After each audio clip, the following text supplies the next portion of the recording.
Diggin The Crates. Diggin The Crates. The Crates, y'all. Wow, come on. Sometimes you gotta dig deep. Hit record spots from town to town. Dug deep in the crates where plates are found. Hit the crates, crack them crates. Diggin The Crates. Diggin The Crates. This is Diggin The Crates. I'm Vice Beats. Welcome to Season 2, Episode 3 of the podcast, brought to you by The Find.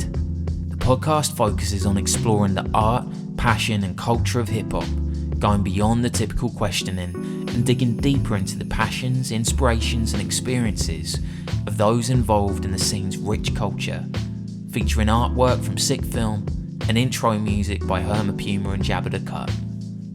This time, the graphics are an ode to 1994's Beastie Boys album, Ill Communication. This episode features a multi-talented musician, label owner and composer who successfully bridged the gap between genuine, heartfelt music and the world of synchronization and promotion. Coming from the funk, jazz and soul perspective, he spent the last 15 plus years crafting intricate, distinctive music. This is Diggin The Crates with Lack of Afro.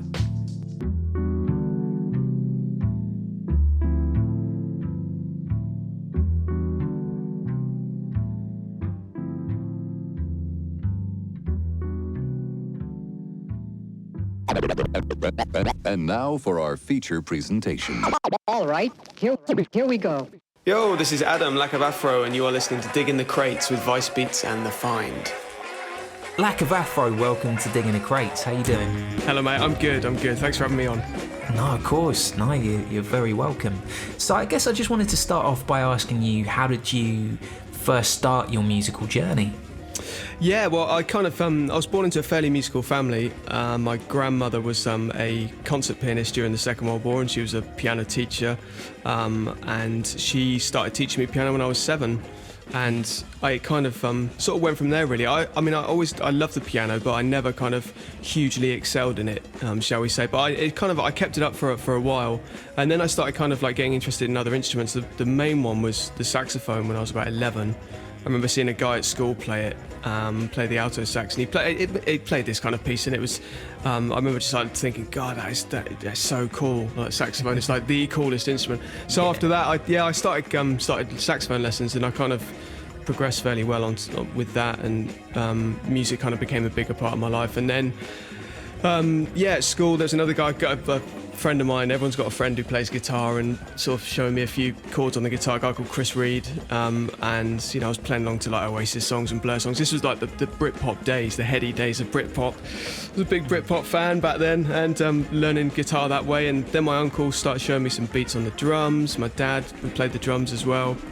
And it kind of, bits and pieces. And a friend of mine, when I went to uni, started showing me bits on the bass, a guy called Justin.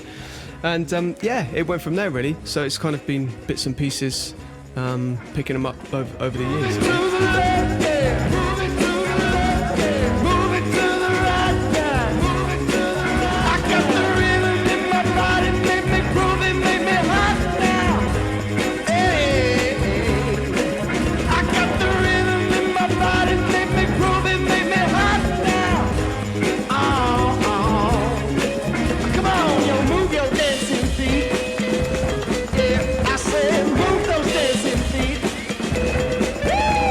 So what's the most unusual instrument that you played today, do you reckon? It's not particularly unusual, but it's like a kid's piano. It's called a toy piano. I was at a studio in Brooklyn called Studio G recording this project, and they had a little toy piano. It's like a chimey kind of celeste kind of sound, and it's a bit naff, to be honest, but it's kind of cool instrument. You see them in kind of kids shops, but to record one in a proper studio with like proper massive like money equipment around was kind of surreal. But yeah, that sounds kids. Yeah.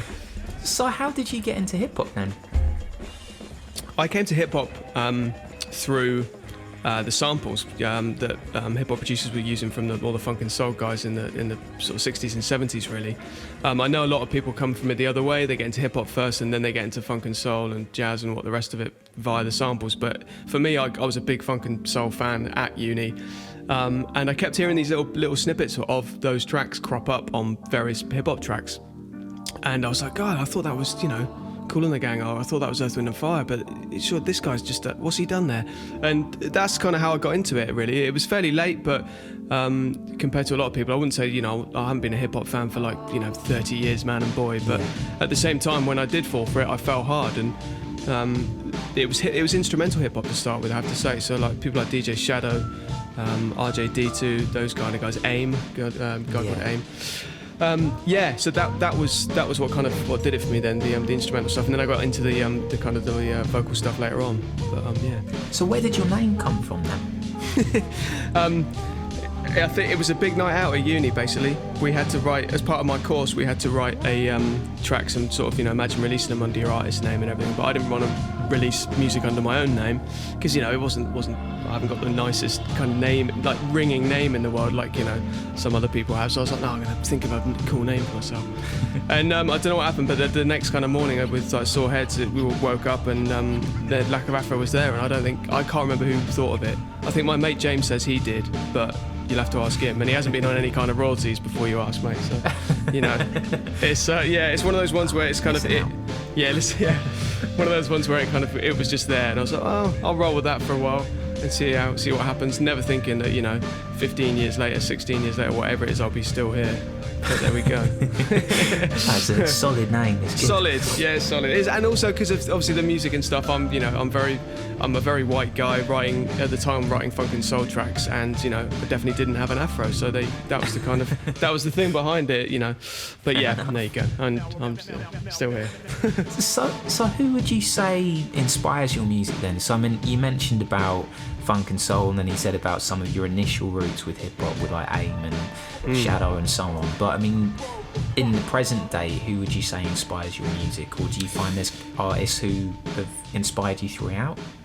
Yeah, I'd say it's a fair assessment, actually. I think throughout I've been inspired by different artists, definitely. I think I listen to a lot of different types of music. I think if you listen to my albums, a lot of it is it genre hops quite a lot. So I think, I love jazz, obviously I love funk and soul, I love rock, I love hip hop, love classical music as well. So it kind of, Latin, it all kind of goes into the pot, really. So various artists along the way have inspired me with that. And I tend to, once I get into an artist probably, I tend to get a bit obsessed and start digging through back catalogue stuff and trying to kind of immerse myself in that artist and get as much as I can. But it's a hard one. I don't know if you have ever had to kind of give you one artist today. I probably couldn't, if I'm honest. I guess from a production point of view, a guy who's kind of done sort of jumped around a lot in genres and probably stuff would probably be Mark Ronson, I guess. Simply because he the vast kind of breadth of the range of stuff that he has produced for himself and for other artists. I think obviously he started from a hip hop point of view as well, with that sensibility of sampling and all that kind of thing. So I'd probably say he's probably the closest, but again, lots of different artists along the way. Absolutely. I mean, you mentioned about the sort of wide array of different genres that you've tried out and sort of played, well, all very successfully, like played over I don't time. know about that, but you, I mean, alongside that, in terms of your collaborations with vocalists, I mean, you've worked with like Jack Tyson Charles to Professor Elemental to Josh Stone, Jordan Stevens, and then regular collaborators like Wax and Herbal Tea and so on. I mean, there's too many to name, really. But it's a growing list, isn't it? How do the collaborations come about on your side? I mean, particularly with the regular collaborators who you seem to work with a fair bit throughout your career. Yeah, it's a hard one. I mean, I think it started off because my first album was instrumental, all instrumental, and I got to a point where it was those were sort of chop and paste kind of grooves and samples, a lot of sampling. I mean, I played a lot on that first album as well, but most of it was samples and linked together with live playing. But I got to a point where I wanted to use vocalists and kind of start writing, for want of a better word, proper songs, ! Yeah, I think that the first vocalists I used were Wax and Herbal Tea. It was in the MySpace days where they uploaded a video themselves rapping in the back of their car to my cover of When the Sun Goes Down. And they just, that kind of went from there. And I think that's been a very organic, collaborative process throughout the years. I really sort of value what they do. And I don't hear a lot of rappers who I kind of instantly think, oh, I've got to work with them. But those two, I think because they were the first as well, they're kind of sort of special guys. And I'm very lucky to still be working with them all these years later. I got a bottle of Don Julio, I've been waiting to pour. So fill your cup, throw it back, hit you straight to the core. And when I see my cup empty, I'll be craving some more. The DJ's not mixing, he's creating a score. He's got the ladies on their feet like the race for the cure. They on the tables and floor, shaking what their mama gave them. If you got them, please smoke them. I'm about to trying to save them. Around 3 a.m. when I look at the watch. Let's take this party up a notch.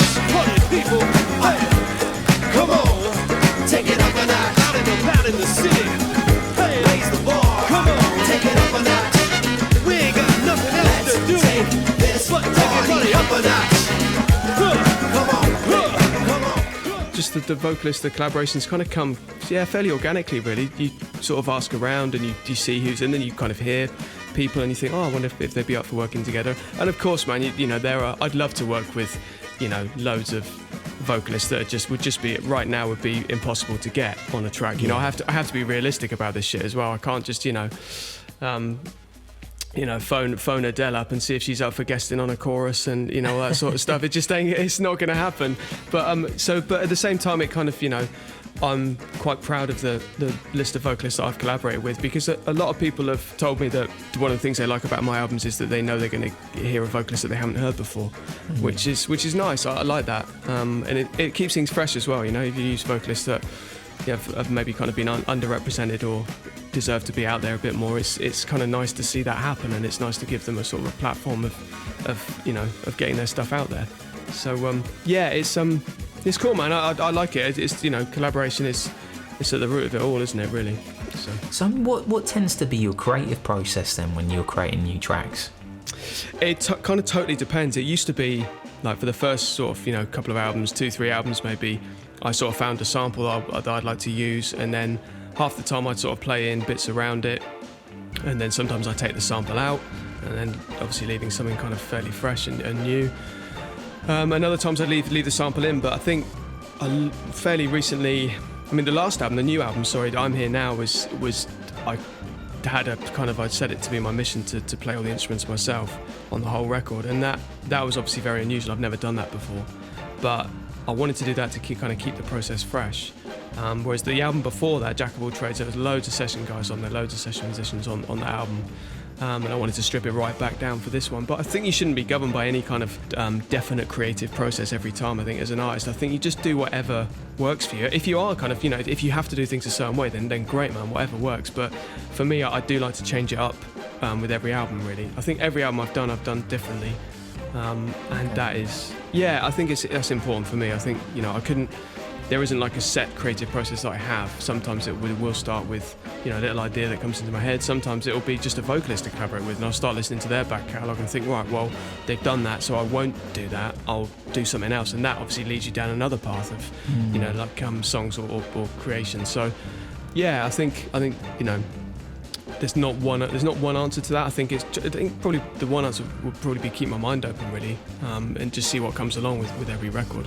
See how knackered I am, basically. I think is the answer. See how exhausted I am, and if I can be, I think that's important, actually. All joking aside, I think if you are tired, and it's a tiring process, kind of being an artist, and especially nowadays with everything you got to do and all that sort of stuff, and it can be an exhausting process.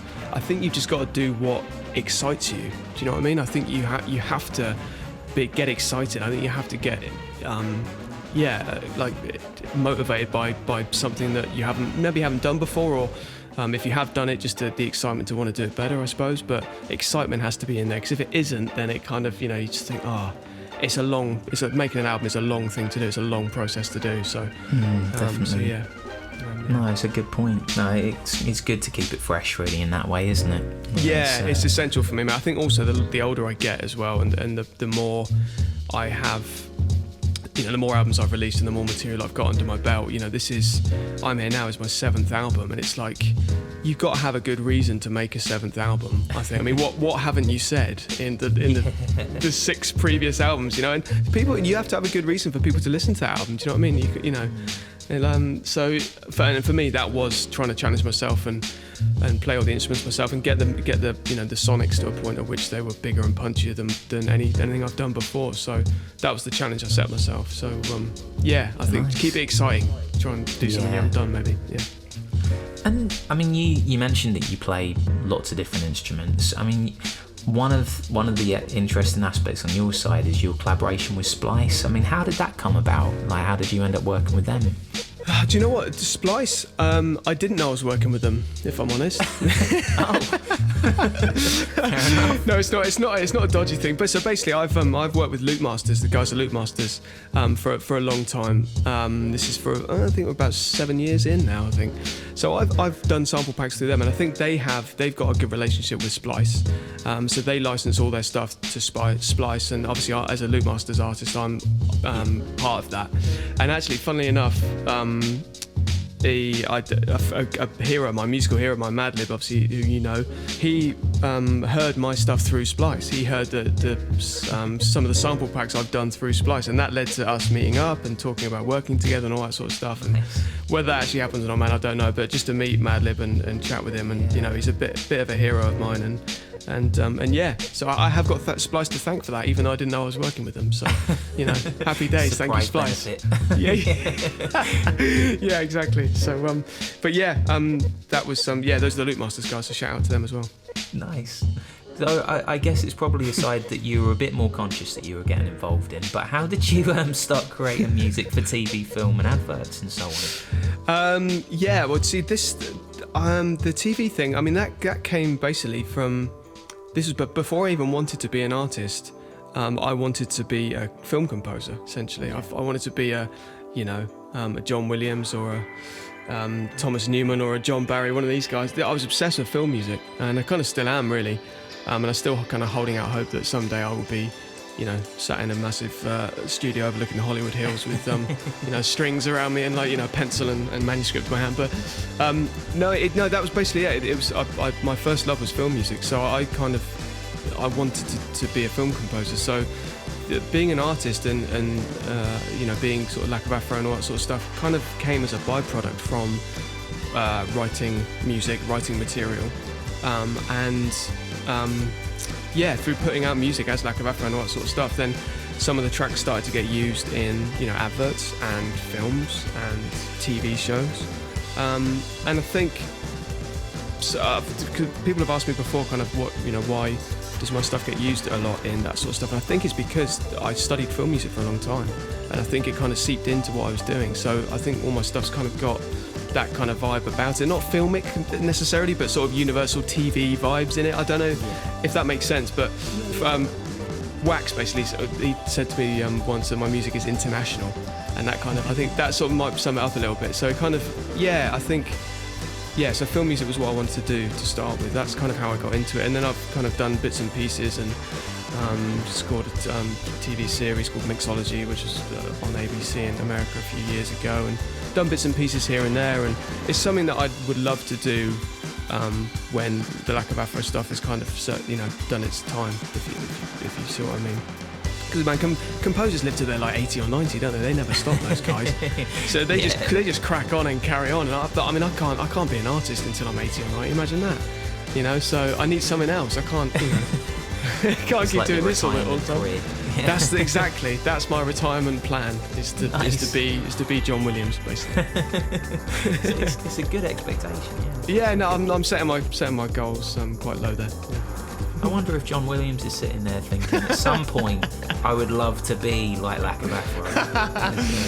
I think it's always been a dream of John Williams to be a bit like Lack of Afro. Why would he not? Most successful film composer ever. Why would he not? Yep. That's the path. Yeah, absolutely. Shout out to John Williams if you're listening. Yeah. Love your work, John. Gotta say nada, coming to the table like Tada.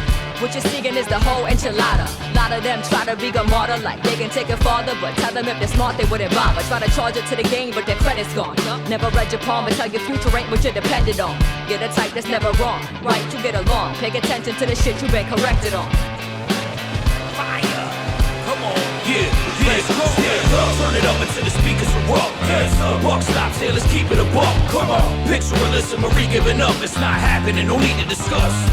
Put up, it's not happening, no need to discuss. She leaving anybody trying to disagree in the dust. Let's go, turn it up until the speakers erupt. The buck stops here, let's keep it a buck. Stand up, turn it up until the speakers erupt. Hands up, buck stops here, let's keep it a buck. Come on, picture Alyssa Marie giving up. It's not happening, no need to discuss. Put up, it's not happening, no need to discuss. She leaving anybody trying to disagree in the dust. Let's go, turn it up until the speakers erupt. The buck stops here, let's keep it a buck. So what made you start your label then? That's a good question, man. I think it's a few reasons, really. I think once you're in like releasing music for a while as an artist, it kind of, you start kind of becoming a bit more sort of business savvy, and you see where the income streams are coming in as well. You know, when I first started doing this, it was a totally different world. Like there was no Spotify. iTunes had barely started. It was all kind of physical copies that you were selling. There was no streaming, obviously barely any downloads. MySpace was around. I mean, this is like the heady days of 07, and I didn't have a clue about any of it. I basically just wanted to put an album out. That's all I wanted to do back then. And that was, I was 26 when I put Press On out, and luckily, man, people still listen to it.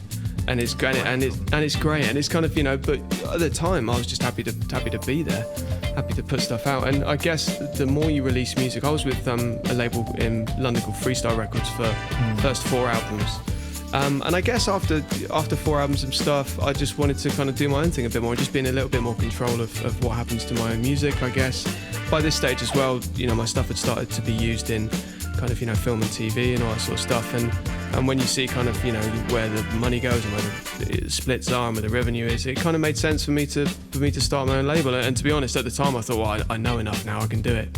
I didn't know anything really. I still, it's one thing kind of releasing 4 albums but on a label, but then it's another thing to start your own label. The amount of work is nuts. I think anyone who runs their own label will know that it's just kind of wall-to-wall admin and registering and all that sort of stuff, and then you got to worry about manufacturing. It's just one thing after another. But I'm glad I did it, and it does afford me a certain creative freedom to be able to do whatever I want to do, and license my music to whoever I want to license it to, and all that sort of stuff. But it's hard work, mate. It's hard work for sure. But it's pros and cons. It's definitely pros and cons. The buck stops with me. With this stuff, with the label and all that sort of stuff. I can't blame any poor decisions that I make on my label. It's like, my label, man, they just, I don't know what they're doing. I don't know what they're doing, because I am the label. So it's like, I gotta front up if I got no one to blame but myself. So, but it's very rewarding when something goes right and you get, and you kind of nail like a marketing campaign or an album does really well, or and you kind of enjoy the fruits of that. But when something goes wrong, there ain't nowhere to hide either. There's no one to blame but yourself. So as long as you learn from it and stuff and move forward, it's all good, really. I mean, the titles of your records, it feels like there's been some quite poignant messages with regard to the titles in your music. I mean, is that a fair analysis? And is it the case of where do the titles originate in that way? That's no one's ever asked me that before. That's a good question. No one has ever asked me about the titles of my albums. Let's see. I'll go with them like chronological order if you want, mate. I'll explain what the titles are. So Press On was something my gran used to say. That was, like the old school kind of like stiff upper lip, crack on. Come on, press on, darling. That's what she used to say all the time. So that was Press On. That was that one. My Groove, Your Move was I just nicked that basically from a Hank Mobley song title. I think it was the other way round. But that was definitely a straight up nick. This time, I think at the time I was like this. I think that I was sort of the second album had done all right, but not as good as the first. So I think this time was kind of like this time it's gonna be better than the last. I think that was probably something to do with that. Music for Adverts is a funny one actually, because that was up until that point. Sales had gone okay and all that sort of stuff. There's obviously no streaming back in those days, but sales of the records had done all right. I was kind of, I wasn't making a lot of money. I remember having a conversation with my publisher at the time, and it was a concerted effort, basically, to get more music used on TV and adverts. And I was like, and he was like, why don't you just call it Music for Adverts? Like a Brian Eno, music, God, kind of like that. And I was like, really? I don't know, I'm not quite sure about that. I don't know. But I didn't have a better title at the time. And I was like, the more I kind of ran through it in my head, the more I was like, this could work. Who knows? Well, I've got nothing to lose. And it did work. And it kind of, that was the first album that really started, started getting used in sort of film and TV bits and adverts and stuff. And bizarrely, it's as easy as that, kids. Just call your, call your albums like, what you want to happen to them. And then vision. That's it shall be, it shall happen. But yeah, so that was that one.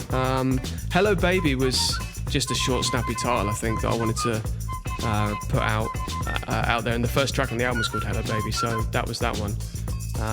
Jack of all trades, I think, because that's exactly me. A jack of all trades, do a bit of this, bit of that.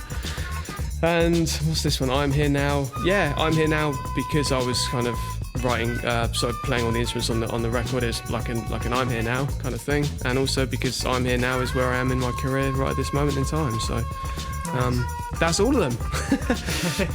But yeah, so I think to answer your question, yes, sometimes there's a inherent kind of reasoning and a lot of thought has gone into the album titles, but most, some other times it's just like, well, that sounds all right, that'll do, won't it? Fair enough. Yeah. You could dig in the crates with Vice Beats. Oh, shit. Walk up in this like a new bitch. No, we're not a damn thing different, but the mood switch. Y'all so clueless. Look at me like, who's this? Smart mouth lady talking crazy like she's fluid. If the shoe fits, lace them up. Ready for whatever if you wanna play your luck. But calling out your bluff isn't really saying much. Cause you know I got your number like I wanna stay in touch. And I still be showing love, that's the MO. You must have missed the memo. When you could take a seat to see the demo. I could read between the innuendos, it's fine. If you really wanna dance at the time like the tempo, it's no problemo. You hear the chorus, feeling right at home where you'll always be a tourist. The threats I'm ignoring, they all the same way they're sending them like a thesaurus. But I give it in the purest, come on. They don't wanna know, they don't wanna see us on the front. Sorry when we walk into the door. I know they don't wanna let us go, but that's not a problem. They don't wanna know, they don't wanna see us on the front. Sorry when we walk into the door. I know they don't wanna let us go, but that's not a problem. So do you have a favourite song that you've released to date? Oh, that's like asking to choose between your children, isn't it? It's a really hard one. Do you know what? I really do go through stages with that as well. And I think because now I'm sort of 7 albums deep, it's really, I sometimes hear stuff that I forget that I've even done. And the more remixes actually, more. I kind of heard something the other day and I was like, that sounds familiar. What is that? And it would turn out to be a remix I'd done about 12 years ago. But I mean, you can't expect your head to remember everything, every sort of little single thing that you've done. But yeah, I don't know. I go through little phases, and I think most of the time my favourite stuff is the stuff that I've just released. I think it kind of has to be to a point, because otherwise, why bother releasing stuff if you don't think it's your best work? But I don't know, I think you get to that stage where you've released so much, like not everything can be your best work, obviously, but I think you have to have a certain amount of self-belief in your in whatever you've done recently, your latest work. But no, mate, I honestly couldn't tell you what my favourite track is. I think I did hear a few days ago. I heard "Recipe for Love." Actually, someone was playing "Recipe for Love," which is off Music for Adverts, I think, and I was proud of that. I kind of thought, yeah, that's a great track, that, and I'm happy with that and how that's kind of aged. But yeah, I've done so many now. I kind of go through different phases. But yeah, I'd say "Recipe for Love." I'll say that. I've got so much love to give. I got so much love to give, baby. Now what do you say? Why don't we spend a while on it? A little bit of this, take your time and let it stew. A little bit of that, take your time and let it brew. Let it slowly simmer for you, bring it to the boil. Sprinkle it with sugar, not too heavy on the oil. A touch of me and you, up the heat but not too far. A little twist of ooh and a pinch of ooh la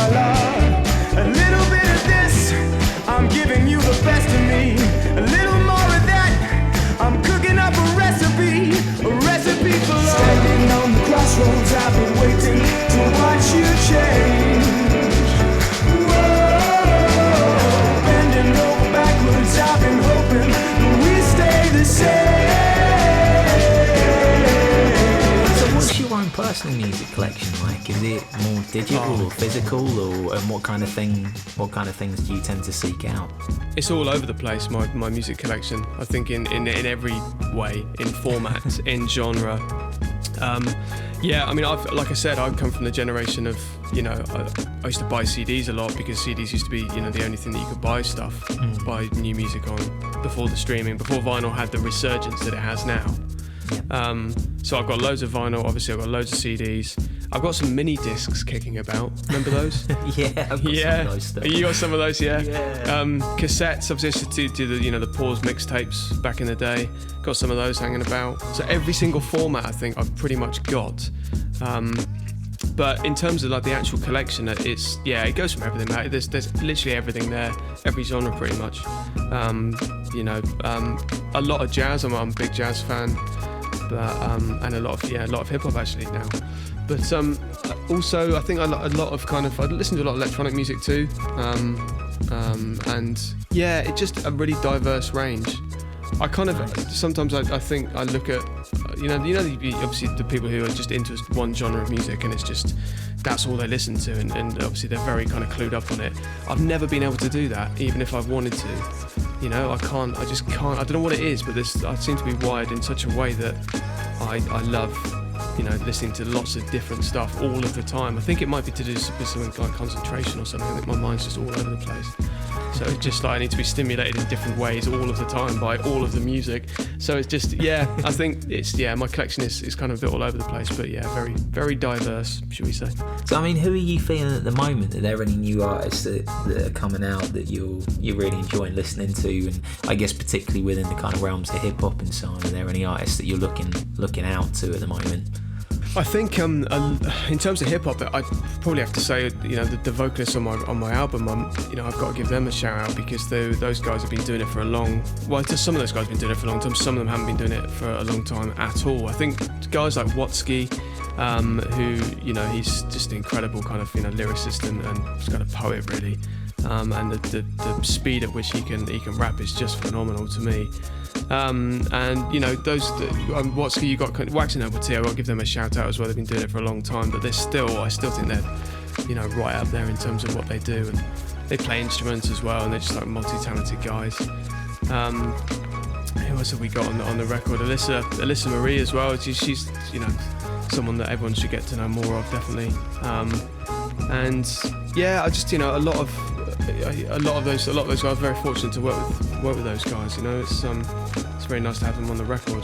And yeah, man, it's, you know, I guess I try and keep my finger on the pulse with a lot of new music, but it's the amount of new music now is just crazy, isn't it? I mean, I don't know, how do you deal with it? How do you deal with listening to? I don't know. Do you have folders and stuff? Do you have to remind yourself to listen to it? Because I'm between making music and then sort of promoting music. I find it really hard to sit myself down and say, right, now you have to listen to some new music and try and find stuff you don't know. Yeah, I mean we've got a mix of vinyl and then Spotify mainly. So I mean I've kept it just to Spotify to try and keep it simple in that way. But I mean I've got a few playlists where if I hear something I like, I'll chuck it in there so that I can hear it again and kind of work out whether I like it properly. And then if I do, then it can go into another playlist. It's almost kind of a refining process over time. But I've got some folders where there's hundreds and hundreds of tracks. I mean, it is hard to keep hold of, isn't it? I find it really difficult, mate. I find it hard. I think Spotify obviously makes it so easy to find new music, but then what do you do with that in terms of, I don't know, I'd quite like to maybe just set myself a goal of kind of, you know, taking a week off and just sitting down every day and just browsing Spotify and just seeing where it takes me, because I haven't really done that. I kind of still stick to the confines of my own little bubble in Spotify, I think. And you know, I think that might be quite nice, and then maybe just like you said, make playlists and then kind of see, you know, checking on those artists every now and once in a while to see what they're doing. But I guarantee if I did that, I would find out a lot more of what's going on. But it's having the time to do it. I think, you know, it's made Spotify and everything's made it so easy to find new music, but it's just, again, like, you know, the sheer amount of it is just unreal. But it's quite strange as well, isn't it? Because I mean, there's artists who maybe 10, 15 years ago, you'd class them as some of your favourite artists and you just wouldn't miss a single step. You know exactly every release that would come out. But now, I mean, there's artists who you'd still claim would be your musical heroes, and yet there's things being released and you miss it. Absolutely, all the time, mate. Out. Yeah, all the time. That's the thing. I think that's, because it's so easy to keep up with music now. Like, everything's on social media, everything's very immediate. Just think the sheer amount of music kind of, coming at you at the time, all the time now, and just the amount of kind of stuff that you have to take on board means that you're going to miss stuff. Yeah. And I think if you were into an artist a few years ago, obviously before the social media stuff, I think you sort them out.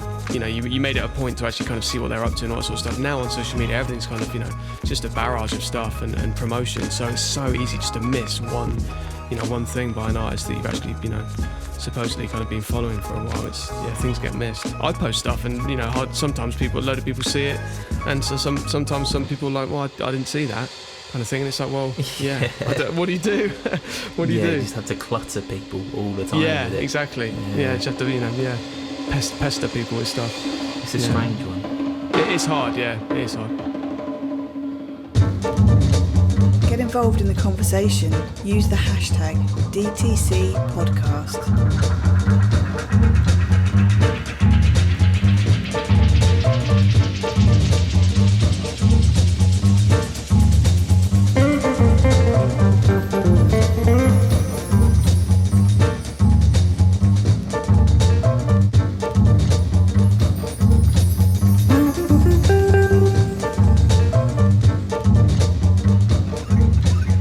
Of your aspirations as a musician, so I mean, you mentioned that you're aspiring to be John Williams Jr., but I mean,